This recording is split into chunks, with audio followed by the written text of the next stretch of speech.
Ndị mana ege m ntị kenekwa mụ na asị m konye tinye ya zalụ n'ụbọchị nke tata biko nụ ọkwụ na afọ vidiyo na-enene yes ya vidiyo New Chapel Reverend Father Mbaka Ejike Mbaka mepere ọfụ because na ị na-enene kene building na ị na-afụ the grand architecture of it na ghọta this is beauty at its best keke isi na ọkụ pụta ebe a worship wee Chukwu n'ime mmụọ na eziokwu ka isi ghara ijugo oyi keke isi ghara ijugo oyi yotago ndị na-asị na-ejikwa je mefu ego na icheke comment section all these videos ya afụ na ndị mmadụ na-asị ego ka iji wee nyere widows aka ego ka iji wee mee nke a ego ka iji create job nwe na-ajụ ha biko nụ job Ejike Mbaka create wee most of us grow up seeing Mbaka ka ngwozi nke bụ eziokwu a lot of us including God in the video we grew up seeing Mbaka and hearing about Mbaka all these things ọ na-create mgbe aha ma ọlụ ọ na-enye ndị mmadụ ma widows ọ na-eke ịmakwa na every day me modern Sunday oke mana ụka nne anara agwa do adum sure na-enwe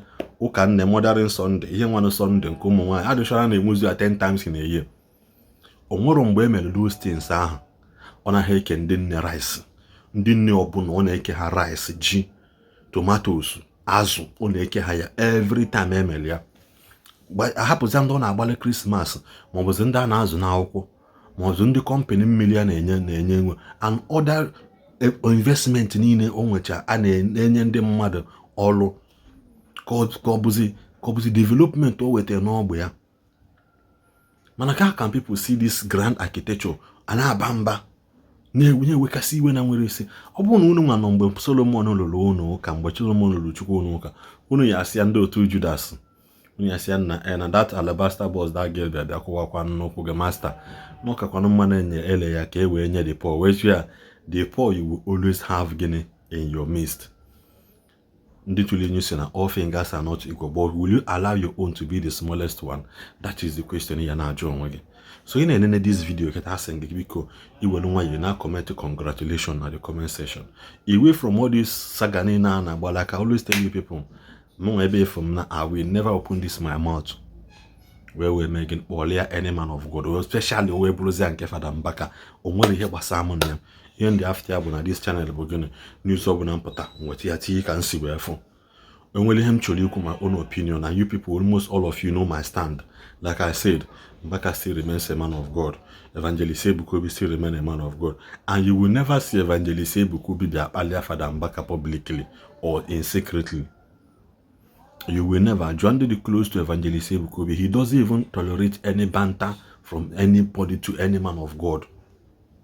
We kamuzi ankano maka jionia we mepe ono yasi Ebukobi you are spiritually and physically qualified, and you will never hear Mbaka bali Evangelist Ebukobi or bali any man of God.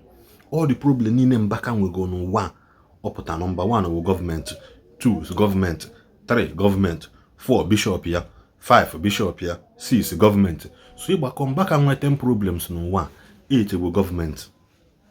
Ndenya na agbawo Mbaka nwe 10 problem 8 with government. When I was within that here beniti on like I was saying ọ bụrụ na unu nwa ndị ọkachamara ana nwa unu mgbe Solomon lụrụ temple a lot of you ama nkwe ka alụọ ya that temple ya na trend today mana Solomon lụrụ ya according to o si ebe nka use pure gold everything bụ gịnị gold solid ka o ji wee lụọ ụlọ nsọ Chukwu. But I don't know what is wrong with this our generation of ndị ọkachamara, generation of ndị kwe na ndị ekwe na. But I will keep saying it. Let God that we serve be the one to judge anybody. For to woe to any blogger na akokota man of God is sin. Woe to that blogger. Any blogger, listen to me, any blogger obona na akokota man of God is sin. Because ne like it onya. He will na akokota onya nkano. Yishefu zena in the midst of those things in them, na ini nebo konufu, any nebo ndi Igbo. My own akokota man of God is a like a man of God, but you have received testimony in a church. A like a man of God, undo kazolumpagi na akwụkwọ. A like a man of God, magi na agba enyemaka n'aka ndị Christian Women Organization. Ọ na-analụ ihe dị ya ekete enye ya. Enwe like ndị ụka mana ịchọ ije gba akwụkwọ na church. A like ndị ụlọ ụka mana mmadụ nwụna ahụ gị na be gị kpọọ ndị ụka ka ha bịa alụ gị mgbalu. Then what are we now seeing? Gịnị ka a na-azọ dị ha? Africa nke South Africa say, what is all this commotion? Why are we people fighting each other like this? The same persecution a persecution didn't cause from the beginning, and they baited Baptist Church, from Baptist Church, Pentecostal, from Pentecostal to Protesters, from Protesters to to prophetic ministry and why not before who are you to prophesy? And these people has given God a chance. Mbaka has migrated from one level to another, from one level to another.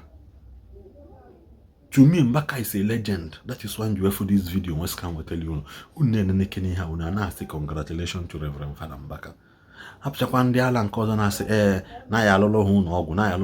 Go there and see what these people are doing. Why is the government not attacking church? Because my church has become a structure that was well arranged. Church was well arranged from the onset, from the beginning. If you have nobody to talk to, you are superior. Yeah? Woe to you, any man nobody in a follow, in a support, your spiritual mentor and your mentee. You were only reporting with that person to any day the person goes astray. That can caution that person. A man on your gay preaching, a man Onya is actually talking to his son that actually went astray. That are called in every life. Because na I never boy, and will he one boy said to me, if you see an me gina call gaggy. If we get that boy or one who go, you get be an hackle go guys, don't worry, ma will or gap to bar or guago, the boy will a guy hiji and yeah. You got hojigi or will aquagi because na gini me no more gear, near more gear. And because no only who belong gears, that is so quite you no me one or gear or ye again. So because on the buy, in a video can ask again. Ya sa nanya. Don't join people in criticizing what you don't know. I keep saying this thing. Maka I keep saying this thing. I don't know. A lot of people ya weak. A lot of people ya hele. Don't because na hameli hojo, but because they went and judged what they are not supposed to put their mouth into. A lot of people here my problem. I keep saying this. I don't know why this word keeps coming to my head. A lot of people here my problem. A lot of people here weak. A lot of people here that they will forget what they did 10 years ago. They will forget what they typed 15 years ago. They will forget the argument they had and as somebody that does not concern you is yon. A lot of people here my problem. 10 years later, what will you say? 15 years later, when you have forgotten. When you have forgotten. Didn't you need the letter many years ago? Where they are there today, knowing that text message yapata.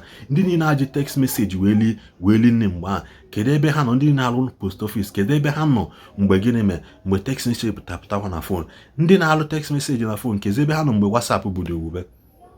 But to go be the Uber, a lot of you need to go. I need to go.